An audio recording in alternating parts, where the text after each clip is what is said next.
Hi, it's Daphne. Welcome back to my channel. In today's video, I'm going to be telling you about all the books I read in August. I read 7 books, which is an improvement for me. So the first book I read in August was Nothing But the Wolf in Me by Nikki Clark. This is the first book in the Black Valley Wolves series. A little while back, they were doing this event for Black authors where readers could download their books for free over like a short period of time. So I downloaded a handful of books and this was one of them. So as you can guess, this is a werewolf shifter romance, paranormal romance book, and I ended up giving it 4 stars. It was a really fun time. So this story is about Valina and the wolf shifter guy. I don't remember his name, I'm so sorry. But they are both strong Black characters, and this was like my first time reading a wolf paranormal romance with Black characters, and I had a great time. So Valina has this weird shady past. She seems to be some sort of mercenary person, but in like a non-legal way. But she's on the run from her past. Like, she's sick of being involved in whatever mysterious past she has. So she's gone out to like the middle of nowhere to hide out. It's winter now and she's very isolated where she is in this cabin in the woods. And then one night a wolf shows up at her doorstep and is injured. She doesn't like realize it's a wolf, or she's not like scared of the animal as if it's a wild beast. She kind of just treats it like a puppy, and she brings it into her home, helps it heal, and they like form a little bond. You come to learn that this wolf isn't just any wolf, but it's our hero. He realizes that she is his mate. This book is very steamy. Their first interaction as them both being in human form was like, he was like, yo, you're mine, and he was just like obsessed with her, and it was amazing, and she just couldn't resist him, and she didn't know why, and she kind of just wakes up and she's just like, what is going on? She just got like so wrapped up in him so quickly, and it was so fun. And you learn more about his pack, and you learn more about her past, and yeah, I would definitely recommend it. I would say there are a few editing errors that pulled me out of the story. There were things that were revealed prematurely, like they were said as if the reader already knew, but they didn't give the big reveal until pages later. So that was a little weird, but overall I would recommend, and I would continue this series as well. It's not on Kindle Unlimited, so I'd have to buy the next one, and I just wasn't in a rush to buy it, so I haven't continued yet, but I probably will. The next book is gonna be about her sister and potentially 2 wolves that are in love with her, so that sounds like a fun time. The next book I read in August was Upgrade by Blake Crouch. I buddy read this with Eliza and Kaylee, and unfortunately it was a little bit of a flop. This was my first Blake Crouch book, so I'm still interested in him because his other works like Recursion or whatever are still really beloved. So I'm still intrigued to give him another try, but this one just fell flat. I ended up giving it 2 stars. This is a sci-fi book about a world where people have figured out how to manipulate genes and like DNA code to enhance aspects of creatures. So whether that be humans or other animals or plants or bugs or whatever, they've learned how to like edit the genome. So our main character, Logan, his mother was the one that discovered this, and she tried to make the world a better place, but ended up destroying like all of these crops by accident with this like lotus kind of bug she created. It put the whole world into like an era of starvation. So yeah, major side effects, and it put this whole scientific world of like genome editing as like outlawed. And due to the guilt, Logan is like working to catch scientists who are doing this illegal work. The story kicks off because as he's trying to hunt down this scientist, there's an explosion, and he now has had his genome affected, and all of a sudden he has been like upgraded. He's an upgraded human. He can remember things in complete detail from like 10 years ago. He's super smart. He kind of like sees things in slow motion if he like splits his mind, like all these like kind of cool things. Like it was cool, but just the story and the writing was just so slow. The pacing was so slow. We spent a lot of time just like traveling around like in a car, and he's like, look at this river, and I'm like, oh my God, it was so boring for so long. And I don't know, like the mission that he was on, I guess made sense, but it was kind of boring. And there was this battle with someone he knew from his past. I will say the final battle was really cool for me personally because it took place in New York City in Phi. So I know the area very well. I was like checking my map and I was like, I know exactly where that building is. You know, I've actually filmed a vlog that will be coming out shortly where I go to the building to show you guys where the final battle in Upgrade happens. So that was really fun to be to feel like this battle happened in my backyard. But besides that, it was like really boring. The action scenes were written well, but the plot and the pacing was just painfully slow. I don't even know if Kaylee finished it, to be honest. Eliza finished it. I think she enjoyed it, but I don't think she liked it as much as the other books she's read from this author. She did like a spoilery review on all his books. I put it on mute because I've only read one of his books, but I imagine that's the case from how we talked on Instagram. Eliza, correct me in the comments. So that's enough said on that book. It was a bit of a disappointment, but I haven't given up hope. 2 stars. Then I moved on to another werewolf shifter romance. This one was Feral Sins. It's the first book in the Phoenix Pack series. And this was also really fun. I gave this 4 stars. This one was very hot as well. It's like kind of weird in reality. Like when you step back, you're like, oh, this is like maybe not cool to do, but because it's werewolves, you just accept it and you're like, yeah, this is hot because it's werewolves. So our female main character is Taryn. She is a werewolf who's unable to shift. She's like latent. They say that word like a lot in this book. She's unable to shift, so her pack looks down on her a lot. Her dad is like a shitty guy. Like he does not value her at all. He just kind of wants to marry her off to this really messed up dude who would just like abuse her because the dad wants a pack alliance with this guy. So Taryn's like desperate to get out of the situation and gets approached by this guy Trey, who's an alpha male of his own separate pack, and they decide to fake date because he could use her connections to create other pack alliances because he has his own like battle going on with his uncle trying to like take over his pack and all this background story. So this forces them into a fake mates situation, and it was so fun. It was more fun because it was a fake dating situation where they were still able to explore intimacy together.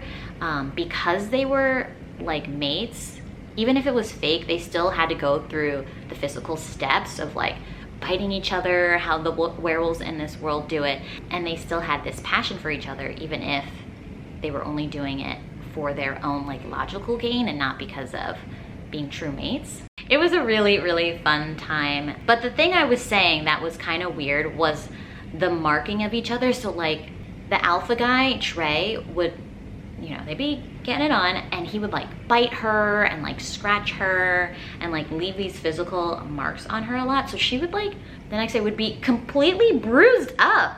And that was just like, okay. Like the pack was like, oh yeah, you guys are really into each other even though you say you're fake, whatever.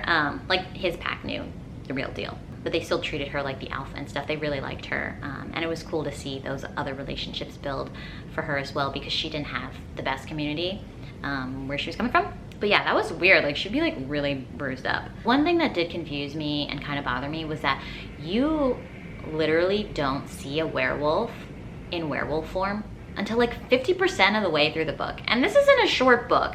And for all of these characters around her criticizing our heroine for being latent and not being able to shift, I felt that was kind of weird because no one was shifting. They were just talking smack. And I'm like, are there even actual shifters? Because it took literally 50% of the book. But besides that, I would definitely continue. The book is a bit violent as well. There are like deaths and murder and battles and stuff in there too. 4 stars, fun time. I will continue, and I would definitely recommend this as well. Then I read Does It Hurt by H.D. Carlton.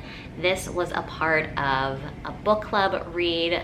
I heard about it through Peace Lip Books, aka Jessica, and I ended up giving this 4 stars. I think there was a lot of like mixed opinions on this book. I did listen to some of the live show, and I can understand why. So this book is about Sawyer. She is running away from America because something awful happened in her past, and she ends up in Australia.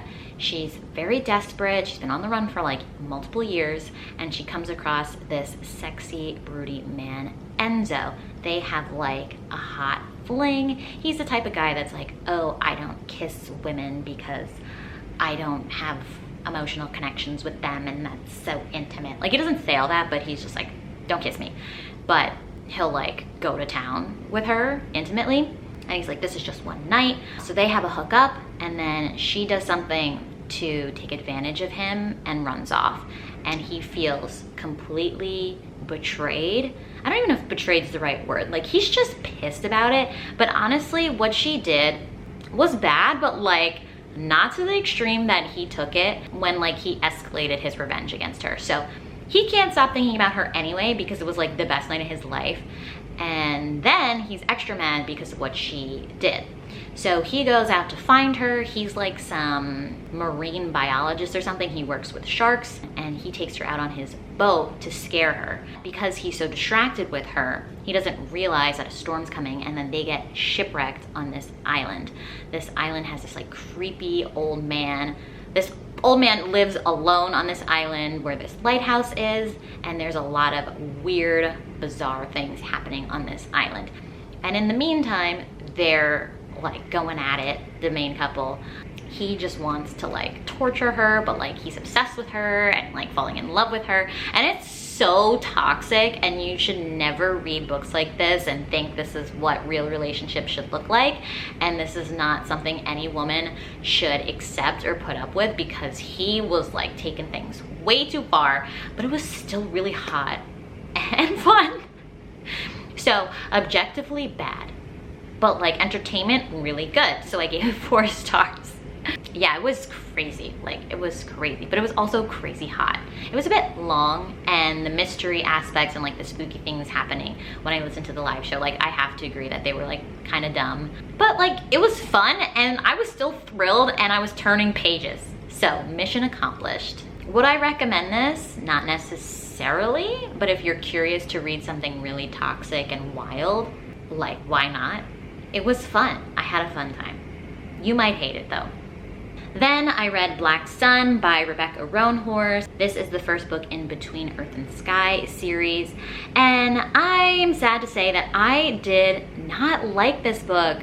I really wanted to. I always hear great things about it, and I really did enjoy aspects of it, but overall, I just did not have fun. I just didn't have fun. And that's kind of the point. So I ended up giving it 2 stars.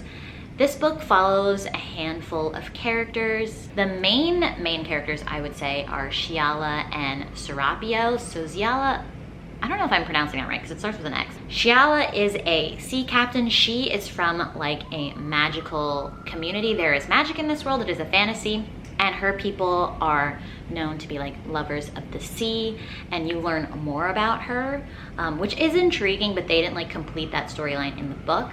But she also can sing magic. So when she sings, she's able to control water to a degree. So people look to her as a valuable sea captain, even though they don't trust her because of the type of person she is, like what her culture is. And then Serapio is a god, basically. Or at least people believe him to be a god across the world. They don't know of him specifically, but they know their god is coming back, and he's literally on a mission to go back to his people to avenge them for the things that have been done wrong to them. He has been blinded, so you learn about his past growing up and how he became this god and what his mother did to him and why he's blind and the magic he has. And that story was really interesting as well. So they are traveling together. Shiala has been tasked to take him across the sea to get back to his people. She doesn't really understand the full story why. And then there are other characters that are just like less interesting. There's a lot of religion involved in this story. I did do a reading vlog on this, which will be coming out hopefully in the next week or so you can hear my detailed thoughts. But there was this religious woman and she just sucked, man. Like, she had no real power. She wanted to like change the city to be better, change the religious structure to be better, but like she just kept getting played and outmaneuvered by the other like priests around her. In particular, there was this like 19-year-old priest that had a lot of power, but she wasn't the top. Like, this main character, I can't remember her name, but the top sun priest was trying to make the world better. Then this 19-year-old other priest was just like a selfish piece of poo, and she just kept outmaneuvering the sun priest. I'm like, I can't even root for you, because how are you supposed to be the head honcho? How are you supposed to be in charge? And you're getting outplayed constantly. Because of this storyline, I literally almost DNF'd the book. Like, I was gonna give up, but I don't know. I ended up pushing through because I wanted to give it a fair shot. It just felt really bad, especially with the vlog, because I was like vlogging this as a main book. I didn't want to just give up, but yeah, oh my God, she was really sucky. She sucked. So yeah, that was 2 stars. Not a fun time. I did not have fun reading that. And I've also heard that people haven't been loving the second book in this series, so I'm definitely not interested in continuing. But I'm glad I gave it a try. Also, I did really like the representation they had in it. Like, Shiala was bisexual, if I didn't mention that already, and there were a lot of non-binary characters in there, which was cool. Yeah, I did like that representation.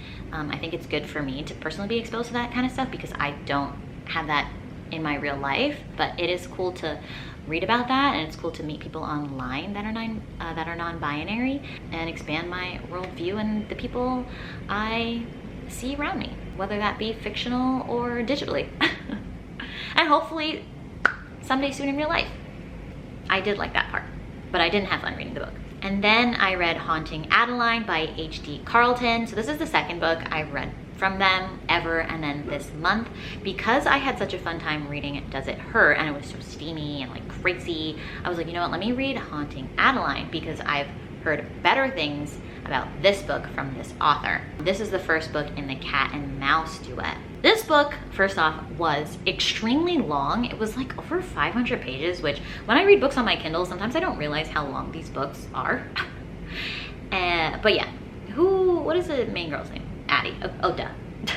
So this book is about Adeline. Obviously, she has moved into her grandmother's home. Her grandmother has recently passed away and left the house to her, and she spent a lot of time there growing up because she loved her grandmother so much. But this house is like a spooky, like large house on a cliff in Seattle, like down like a mile-long road, very isolated, surrounded by forest, right? So it's already kind of creepy in the atmosphere. And then she finds out that this man has been stalking her. Like, she sees him outside her window. He like breaks in and like leaves her roses and stuff, but like there's no evidence of him breaking in. Like, he doesn't damage the door. She'll change the lock. She'll have security system, and like he can still get in and she can't stop him or like catch him on camera. This guy's name is Zaid, and he is a dark mofo. He enjoys scaring her, but Adeline also gets some kind of like kinky thrill from being scared. He's not really gonna hurt her because he's in love with her, but like she's like scared for her life because he's a stalker, and stalkers tend to hurt their obsessions. So I'd say Zaid is like a fairly dangerous person, especially to the people, or the men in particular, that are around her. So she knows she's being stalked, but she decides to like hook up with some creepy guy, or tries to hook up with him. And then Zaid like comes banging on the door. She doesn't know who he is at this point. She just knows he's a stalker. The guy she was hooking up with goes out there to face him, and he has a gun. And she's like, why does this guy have a gun? And then he disappears, and Zaid did something. So you'll learn more. I don't want to give too many spoilers on like how far Zaid takes things to stalk her and like control her and like hurt the people that try to be with her. I will say he's not completely evil. He has some dangerous skills, but that's because of the work he's in. He doesn't work for like the government or anything. He's on his own vendetta, and he has this whole team around him. Actually, I think it will tell you. He basically works to take down human traffickers. Really really terrible things that these people are doing. And he is basically like Batman. He will destroy these people. Like, he is very good at hacking and combat and things like that. So he has all these very like violent skills, but he's using them for a really good cause. And the book does go into depth on like his job with that. So it is very dark in that aspect as well. And I heard that the second book, with the way things ended in the first one, like things you see on page are terrifying. And I don't think I'm gonna read the second one. I had enough with the first one. Like, their romance was a fun enough time. I will say their chemistry, for me personally, wasn't as compelling or steamy as Does It Hurt? But it was like fun enough. It was just way too long. And then there was this other aspect of a mystery with like how Adeline's great-grandmother was murdered potentially by a stalker, or at least her great-grandmother had a stalker, and then she shows up brutally murdered. So Adeline is trying to figure that mystery out, and that was like not very interesting. I just didn't think it was like that compelling or like well written. It was just kind of added in there. So I ended up giving this 3 stars. I would recommend it, I guess, if you're looking for a stalker romance, if you really need a specific recommendation. I just thought it was like, okay. It was interesting because it was something I've never read before, but honestly I had more fun reading H.D. Carlton's other book, Does It Hurt? And then the last book I'm going to talk about is this manga, Orange. This is the complete collection, book 1. There are 2 books, I believe. I was a little confused because I thought this would be like a completed story, but it's not. There is a second complete collection book, and then I think there's a third smaller book with like things that happened, like a epilogue kind of book, I guess. So I checked this out from the library, and it was very cute. So this is about a high school friend group in Japan. Our main heroine, Naho, has a crush on this boy, Kakeru. She gets a letter in the mail from her future self, basically saying, I regret so many things in my past, basically the timeline she's living in, and I want you to undo my mistakes so you don't have to live with regrets. And one of the major things she has to do is save Kakeru because he's no longer with them in the future. He's died. So it's quite sad and sweet because all the characters are very innocent. It takes me back to when I was in high school and like completely innocent, and like you could have a crush, even like middle school, and you could have a crush and like making eye contact with them or them talking to you or holding hands with someone is like such like a big deal.